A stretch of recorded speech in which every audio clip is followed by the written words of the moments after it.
A gente vai estar batendo um papo no dia de hoje, né, com o Dr. Natan Moreira, ele que é advogado, especialista em direito da família. A gente vai estar falando um pouquinho, né, sobre os impactos da alienação parental, da formação das crianças, dos nossos adolescentes. Bom dia, Dr. Natan Moreira, seja muito bem-vindo aqui ao Jornal da Manhã. Bom dia, João, bom dia, Natália, Camila. Muito bom dia. Doutor Natan, explica um pouquinho para a gente, para os nossos ouvintes que estão nos quatro cantos do estado de Alagoas, o que é alienação parental. Muita gente ouve falar, mas não sabe na prática o que significa esse termo, né? Alienação parental. Explica um pouquinho para a gente, esclarece para a nossa audiência. Minha gente, é um tema bem controverso e bem polêmico, né? Ele é um tema amado por muitos e odiado por muitos, também por muitas, na verdade. E aí, pedindo licença às duas mulheres que estão aqui, mas os homens sofrem muito com alienação parental. Há 7 anos, eu advogo, né? Advogo em direito de família. E eu devo dizer para vocês uma coisa.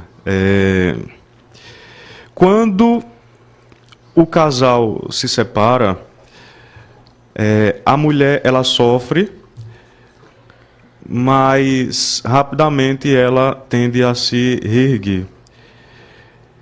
E quando ela sofre com o homem, ela sofre bastante. Mas quando o homem sofre com a mulher, com a ex-mulher, ele sofre dobrado. Muitas vezes a mulher ela não aceita. Por que é que eu digo a mulher? Porque 90% dos casos de alienação parental são praticados por mulheres. E muitas vezes a mulher não aceita o término do relacionamento e utiliza a criança como uma arma, como uma moeda de troca para obter aquilo que ela quer. Seja uma pensão mais alta, seja qualquer outra coisa. E aí a alienação parental ela vai funcionar como uma interferência psicológica na vida da criança e na vida do genitor para tentar de todas as formas afastar a criança do pai. E ela pode ser praticada não só pela mãe, mas por qualquer pessoa da família, ou não, mas que detém a guarda, o poder sobre essa criança.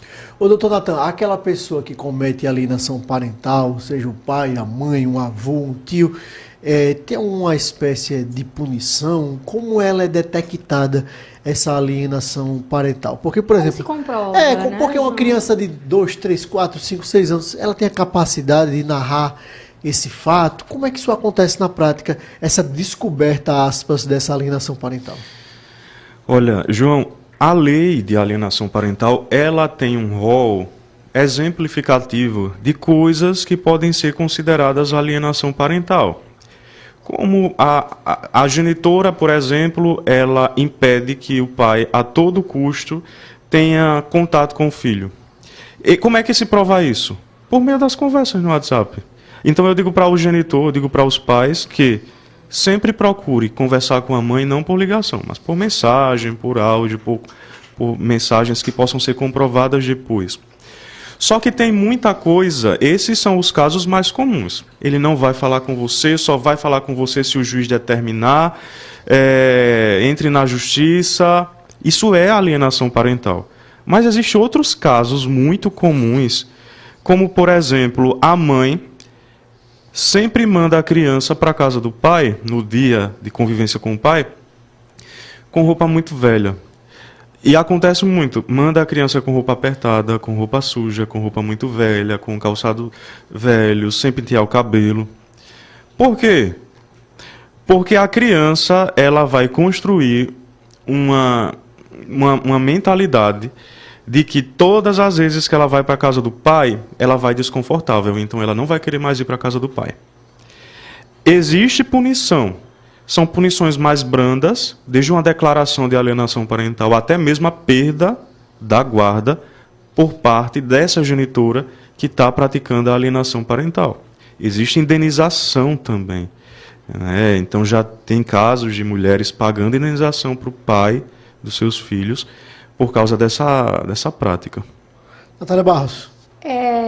A a lei de alienação parental, o senhor falou, né, no início que é um assunto bem controverso, bem polêmico, inclusive alguns especialistas, né, grandes pesquisas, inclusive, eles falam muito sobre a revisão dessa lei, doutor Natan. Sim. Do que se trata exatamente? E um outro questionamento é numa disputa pela guarda, né, que envolve realmente a justiça, que envolve ali um juiz para poder orientar essas famílias, o pai e a mãe, para evitar esse tipo de situação. Como é que acontece? Porque o senhor mencionou aí sobre a mãe impede o pai de ver os filhos, por exemplo, que pode ser configurado como alienação parental. Mas quando o caso está sendo tratado na justiça, quando existe aí um debate, uma discussão sobre guarda, tanto compartilhada, guarda alternada, que hoje também é muito comum. Como é que fica essa questão? Como é que entra a alienação parental diante de um problema que já está na justiça sendo discutido? Olha, Natália, a primeira coisa é com relação a essa tentativa de acabar com a lei de alienação parental. Qual é a justificativa? A justificativa dos autores desses projetos de lei é de que o pai, na maioria das vezes, ele está usando essa lei contra o bem-estar da criança. Como assim, Natan?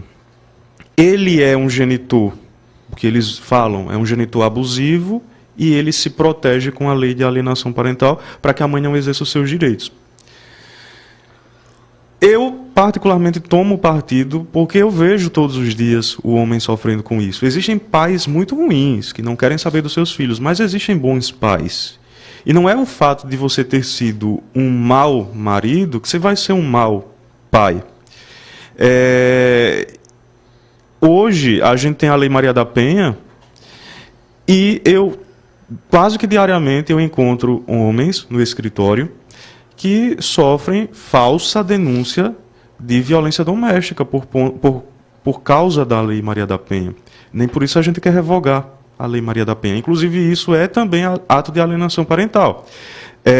Uma coisa interessante é que a gente tem decisões novas para proteger mais esse homem, de forma que ele precise de provas, de que a mulher precise de provas para que esse cara seja preso. Agora, da mesma forma, a alienação parental ela precisa de provas. Não é um processo em que o homem vai falar que tem alienação parental e a mulher já vai ser penalizada por isso. Então, eu considero que é importante que a lei permaneça em vigor. Nesses casos em que existe uma ação de guarda, há toda uma investigação por meio de uma equipe multidisciplinar que faz uma escuta qualificada da criança. A equipe não vai perguntar: você sofre alienação parental para a criança? Não. Mas vai utilizar de uma linguagem específica, adequada, para ver se existem indícios ou não. Queria voltar só num ponto, doutor Natan, da lei, especificamente da lei de alienação parental. O certo. que diz a lei? O que exatamente é discutido e quais seriam as revisões que, enfim, grupos tentam fazer? O que é exatamente a lei de alienação parental? E complementando, doutor Natan, qual a imputação da legislação em relação a quem comete, de fato, essa alienação contra uma criança, um adolescente? Olha, eu vou pegar a lei aqui e deixo claro que esse rol que a lei fala de atos de alienação parental é um rol exemplificativo. Existe uma infinidade de outras práticas que são cometidas pela mãe. Mas, por exemplo, realizar a campanha de desqualificação do genitor. Tem mãe que publica no WhatsApp o tempo todo. Porque não pagou a pensão, porque não sei. Isso é alienação parental. Porque mesmo ele não tendo pago a pensão? Mesmo ele não tendo pago a pensão.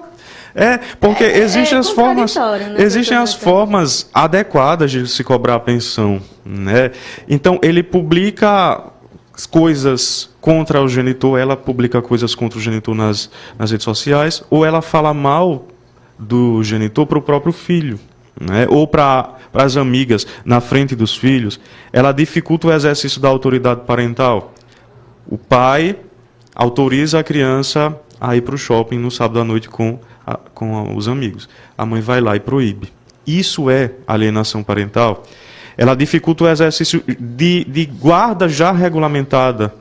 Então, o juiz já regulamentou a convivência todos os fins de semana. E a mãe diz assim, não, não vai não. Então, ela já vai contra uma decisão judicial. Existem outras formas de alienação parental, que não dá para falar todas aqui, mas existem penalidades também. Se a gente tem uma prática pouco lesiva para a criança e para o genitor, há uma mera declaração de alienação parental, por exemplo. O juiz vai determinar que essa genitora faça um acompanhamento psicológico, mas se for algo muito mais grave, o juiz pode fixar multa, o juiz pode aumentar a quantidade de tempo que o outro genitor, o genitor alienado, pode passar com a criança e pode, inclusive, mudar o domicílio da criança para a casa do outro genitor ou até estabelecer uma guarda unilateral para o outro genitor. Indenização por dano moral. Então, são muitas coisas e é importante, João, Natália, dizer uma coisa.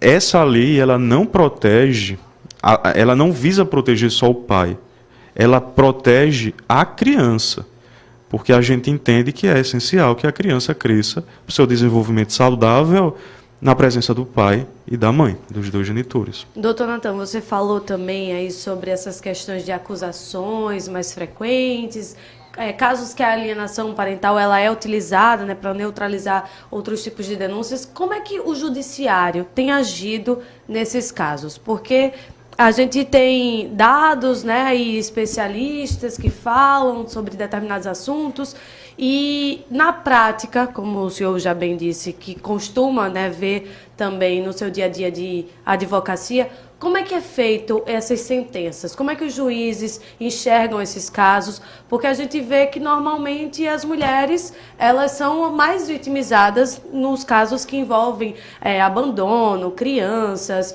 até a questão de violência doméstica também. Mas, já que o senhor trouxe esse contraponto de que os homens são as principais vítimas da alienação parental, como é que isso é visto na prática das sentenças?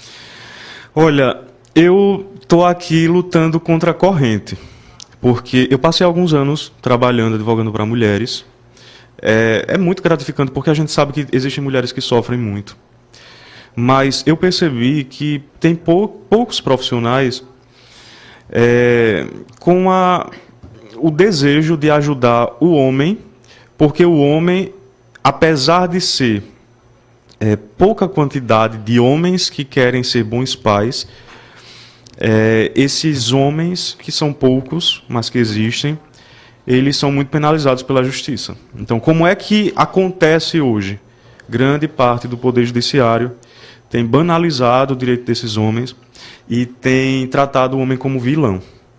As sentenças, para que saia uma sentença de alienação parental, existe uma demora muito grande ainda por parte do Poder Judiciário, mas o que nós tentamos fazer é juntar a maior quantidade possível de provas, principalmente por meio de estudos psicossociais, né, com psicólogos, com assistente social, com pedagogo, tanto com o pai, quanto com a mãe e com a criança, para que essa sentença seja uma sentença justa.